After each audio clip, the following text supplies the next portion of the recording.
Assalamualaikum warahmatullahi wabarakatuh. Salam mula jaji.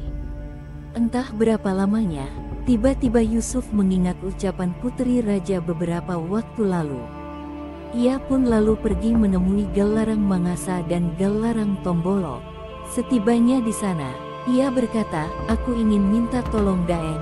Baiknya Daeng pergi menghadap raja dan sampaikan kepada sang raja bahwa saya ingin menikahi sang putri meskipun sangat berat bagiku." Setelah menyampaikan ucapannya, Yusuf pun kembali.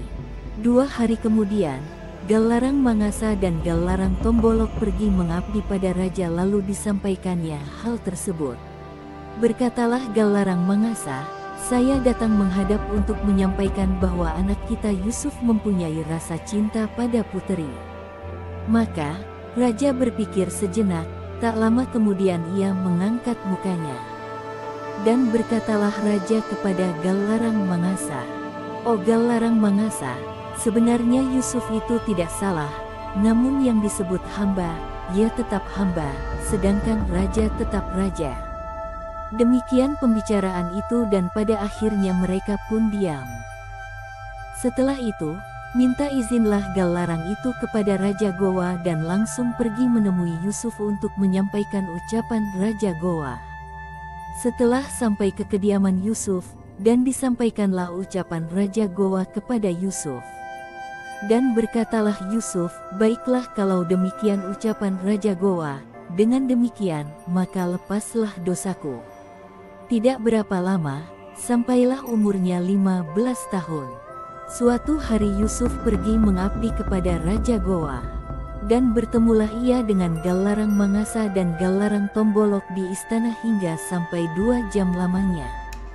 Maka, kembalilah semua orang yang mengabdi. Adapun Yusuf, ia bersama-sama dengan Galarang Mangasa dan Galarang Tombolok turun melewati tangga. Setibanya di ujung tangga, Yusuf menoleh ke kanan sambil berkata kepada Galarang Mangasa, "Persaksikanlah aku wahai Galarang Mangasa." Setelah itu ia menoleh lagi ke kiri sambil berkata kepada Galarang Tombolok, "Persaksikanlah aku dengan baik, kemudian dengarkanlah ucapanku." Lalu, Yusuf menghentakkan kakinya ke tanah 3 kali sambil berkata, "Aku berjanji tidak akan menginjakkan kakiku di tanah Makassar sebelum saya berada dalam kesufian." Sesudah itu ia pun berjalan keluar pekarangan terus pergi ke Kampung Beru. Setibanya di sana Ilomo Riantang pun menyusul. Selang beberapa lama di suatu kesempatan, Galarang Mangasa bersama Galarang Tombolok pergi ke istana untuk mengabdi kepada Raja Gowa. Lalu raja bertanya kepada Galarang Mangasa dan Galarang Tombolok, "Mengapa Yusuf tidak hadir? Ia sudah lama tidak datang mengabdi." Berkatalah Galarang Mangasa dan Galarang Tombolok, "Mungkin sebab ketidakhadirannya, itu karena ia pernah melamar putri raja tetapi sang raja menolaknya." Dan berkatalah raja dengan tegas, "Tolonglah bukakan lontarak." Kemudian lihat dan bacalah lontarak tersebut. Maka dibukakanlah lontarak lalu dibaca oleh Galarang Mangasa. Ia menemukan dalam lontarak bahwa ada 3 sebabnya sehingga seseorang dapat mengawini orang yang lebih tinggi derajatnya, yaitu: pertama, cendekiawan; kedua, berani; ketiga, kaya, serta memberikan belanja pada penduduk negeri Gowa. Setelah raja mendengar berita dari lontarak tersebut, maka berkatalah raja, "Di mana Yusuf sekarang?" Dan dijawablah oleh Galarang Mangasa, "Dia ada di Kampung Beru." Dan kemudian berkatalah sang raja, "Pergilah engkau memanggilnya, supaya aku kawinkan ia dengan puteriku." Galarang Mangasa pun menyuruh orang pergi mencarinya. Dan berangkatlah beberapa utusan itu. Dan setibanya di sana, bertemulah utusan itu dengan Yusuf. Utusan itu pun menyampaikan tugasnya. Berkatalah Yusuf, "Hai para utusan, saya telah bersumpah bahwa aku akan kembali ke Gowa kalau keilmuanku telah sempurna." Maka, utusan itu pun minta izin untuk kembali. Dan setibanya di istana, para utusan pun menyampaikan ucapan Yusuf. Dan raja pun memerintahkan utusan itu untuk memanggil Yusuf. Sampai berulang-ulang utusan itu menemui Yusuf hingga ada sebulan lamanya. Ada kalanya 2 kali sehari, dan ada kalanya 3 kali sehari, namun tetap Yusuf tidak mau kembali ke goa. Oleh karena itu, berkatalah sang raja, "Kalau Yusuf tidak mau kemari, bawalah sang putri ke kampung Beru lalu nikahkan." Mereka pun bersepakat untuk membawa sang putri Raja Goa ke kampung Beru untuk dinikahkan. Dan setelah selesai menikah muncullah dalam hati Yusuf untuk berangkat ke Mekah.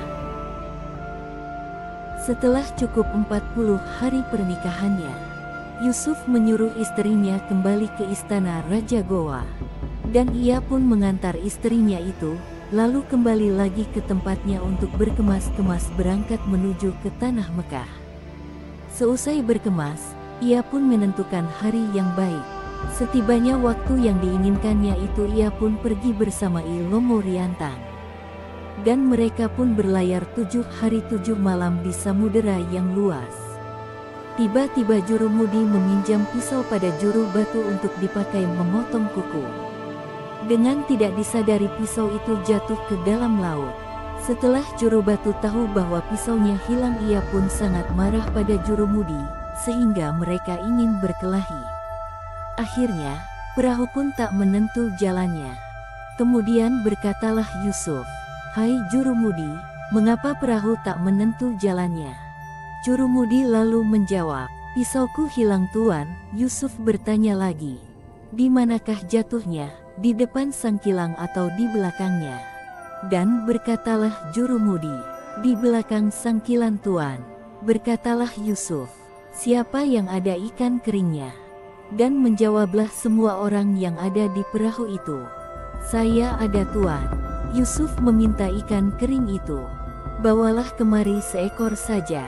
Lalu, Jurumudi pergi mengambil ikan kering itu, kemudian memberikannya kepada Yusuf.